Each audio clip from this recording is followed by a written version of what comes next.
तुम्हारी शान घट जाती कि रुतबा घट गया होता, जो इस स्टूडेंट को जवाब दिया वो सबको दिया होता। जी हाँ सीबीएसई, एक स्टूडेंट को तो आपने जवाब दे दिया, लेकिन उन बाकी स्टूडेंट्स का क्या जो आज यानी कि 26 मई की अभी सुबह तक जो है वो इंतज़ार कर रहे हैं कि उनकी जो आंसर स्क्रिप्ट है वो उन्हें देखने को मिले, लेकिन उनको नहीं मिल रही है। किसी की 3 आई थी, किसी की 2 आई थी और किसी की 1 आई, और बाकियों का इंतज़ार अभी भी लंबा है, क्योंकि लगातार जो है वो स्टूडेंट्स कमेंट करके ये बता रहे हैं। नमस्कार, स्वागत है आपका हमारे इस यूट्यूब चैनल पर। मैं मुनमुन श्रीवास्तव आपका हार्दिक अभिनंदन करता हूँ। कैसे हैं आप सभी? आज ये सवाल ज़रूर पूछूंगा, क्योंकि एक स्टूडेंट ने सीबीएसई को जिस तरीके से लिखा और उसकी जो तीखी प्रतिक्रिया हुई पक्ष और विपक्ष में, वो निश्चित रूप से शिक्षा जगत को शर्मसार करने वाली है। एक स्टूडेंट जो है वो अपना कमेंट लिखता है, कमेंट क्या लिखता है, वो अपना कंसर्न लिखता है सीबीएसई को कि उसकी कॉपी जो है बदली हुई है फिज़िक्स की, ये उसकी कॉपी नहीं है, ये हैंडराइटिंग उसकी नहीं है।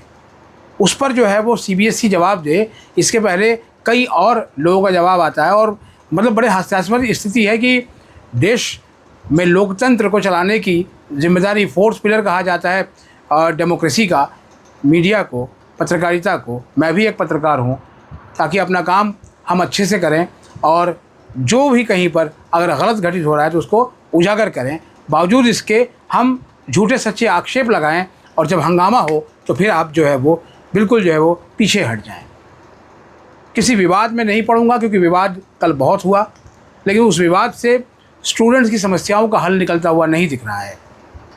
क्या आपको लगता है कि जो भी आपके जेन्युइन कंसर्न है उसका जवाब सीबीएसई ने अब तक आपको दिया है, या अब तक सीबीएसई से आपको मिला है 13 तारीख को रिज़ल्ट आने के बाद से? मुझे लगता है कि अगर कोई सीबीएसई का मेल बॉक्स चेक करे तो मेल बॉक्स भरा हुआ मिलेगा, यहाँ तक कि वो ओवरफ्लो हो रहा होगा, क्योंकि वो स्टूडेंट्स के कंसर्न है। या तो वो मेल्स स्टूडेंट्स ने भेजे हैं, और या फिर वो पेरेंट्स ने भेजे हैं, या फिर जो है वो जर्नलिस्ट ने भेजे हैं अपने सवालों के जवाब लेने के लिए, क्योंकि बाहर कोई जवाब देने के लिए अथॉरिटी आ नहीं रही है। तो लिहाजा जो है जवाब तो ईमेल के ज़रिए ही प्राप्त करने पड़ेंगे, क्योंकि हेल्पलाइन से स्टूडेंट्स को कोई ख़ासी हेल्प मिलती हुई दिख नहीं रही है। क्योंकि हेल्पलाइन पर भी जो है वो जो लोग हैं, क्या उन्हें पूरी तरह की ट्रेनिंग है, शायद वो भी इसका खुलासा जो है वो अभी होता हुआ दिख रहा है। जैसा ये अभी पोर्टल के एपिसोड को लेकर हुआ है कि विशेषज्ञों को बुलाना पड़ गया आईआईटी के, और वो क्या करेंगे इसको लेकर भी अभी तक स्थिति साफ नहीं है। कल भी मैंने इसका जिक्र किया। इसके अलावा कई स्टूडेंट ने 2-3 बातें कही, जिसको कि मैं कहना चाहूँगा कि सर एक चीज़ ये बताइए कि मार्क्स बढ़ेंगे या घटेंगे। देखिए, रिवैल्यूएशन का जो दूसरा फेज़ है, दूसरा फेज़ इसलिए कहूँगा क्योंकि जो पिछले फेज़ तक केवल आपको अपनी आंसर स्क्रिप्ट तैयार करनी थी, आपको लेनी थी, और उसको देखना था कि आपकी जो है वो कहाँ आपकी मार्किंग हुई है, कहाँ आपकी मार्किंग नहीं हुई है। प्रक्रिया यही है। और 26 यानी आज जिस वक्त हम ये वीडियो कर रहे हैं, उस वक्त जो है वो से लेकर और 29 तारीख जो पिछला शेड्यूल था, क्योंकि पिछले अभी जो नोटिस है जो ट्विटर हैंडल पर जो है वो एक्स हैंडल पर जो दिया था सीबीएसई ने, उसमें यही कहा था कि रिवैल्यूएशन का जो फेज़ शुरू करेंगे तो उसके बारे में शॉर्टली वो सूचना देंगे। अभी तक जिस वक्त तक हम ये वीडियो कर रहे हैं उसके बारे में सूचना नहीं आई है, लेकिन हम ये मानकर चलते हैं कि आज जो है ये प्रक्रिया शुरू हो जाएगी, जिसमें कि आपको अपने क्वेश्चंस को बताना है कि कहाँ आपकी मार्किंग हुई है, कहाँ आपकी मार्किंग नहीं हुई है। इस बच्चे ने मुझे लिखा कि सर जो है वो जिस हिसाब से हम देख रहे हैं कि पहले तो ब्लर कॉपी हुई, दूसरी बार क्वेश्चंस के एमसीक्यूज़ तक में हाफ नंबर दिए गए और या फिर नंबर नहीं दिए गए, तो क्या गारंटी है कितने नंबर बढ़ेंगे और कितने क्वेश्चंस के लिए हम अप्लाई करेंगे?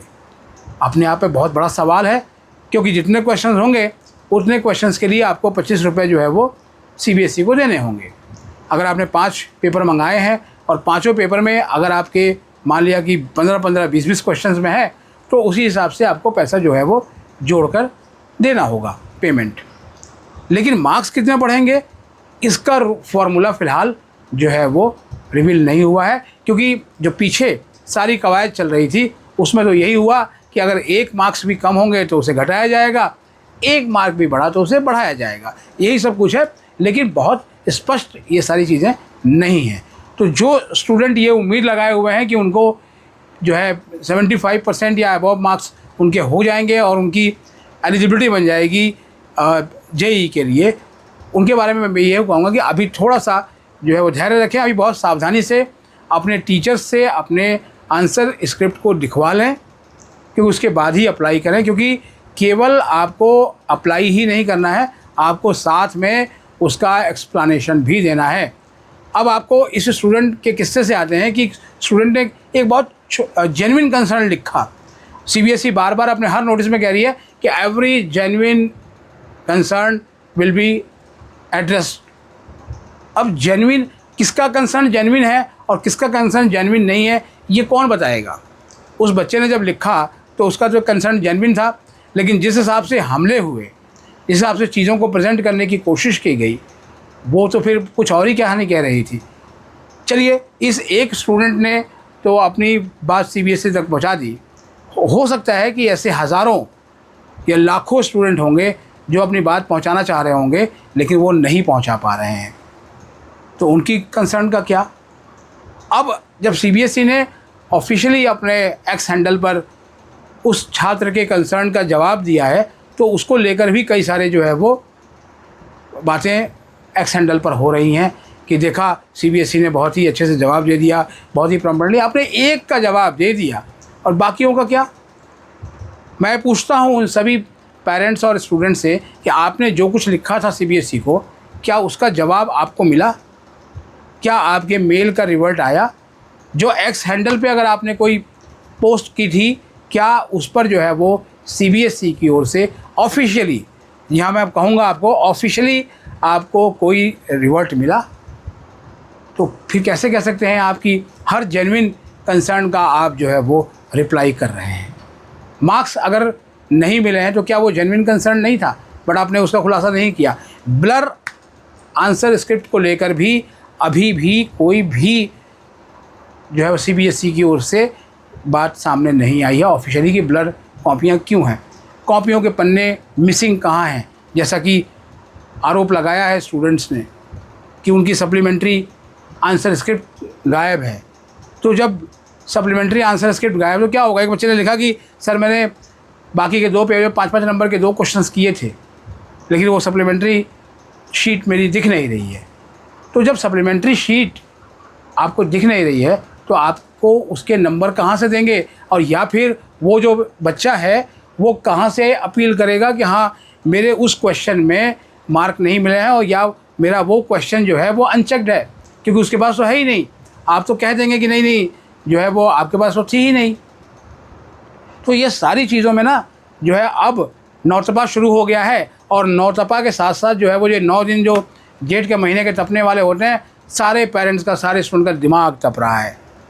कल तक जो पेरेंट्स अपने बच्चों को डांट डपट भी रहे थे कि नहीं नहीं तुम्हारी भी गलती हो सकती है, तुमने क्वेश्चन का आंसर ठीक से नहीं लिखा होगा, इसीलिए या तुम फेल हो गए, या तुम्हारी आरटी आ गई, या तुम्हारे कम मार्क्स आए हैं। अब वो सारे पेरेंट्स अपने बच्चों के पक्ष में खड़े हो गए हैं। मैं कुछ पेरेंट्स से भी बात करने की कोशिश करूंगा कि उनकी क्या राय है फ़िलहाल सीबीएसई के इस रिवैल्यूएशन के रिज़ल्ट को लेकर। आप भी चाहें तो आप अपनी एक शॉर्ट वीडियो बनाकर भेज सकते हैं कि आप क्या कहना चाहते हैं, अपनी बात, कौन सी बात आप सीबीएसई तक पहुंचाना चाहते हैं।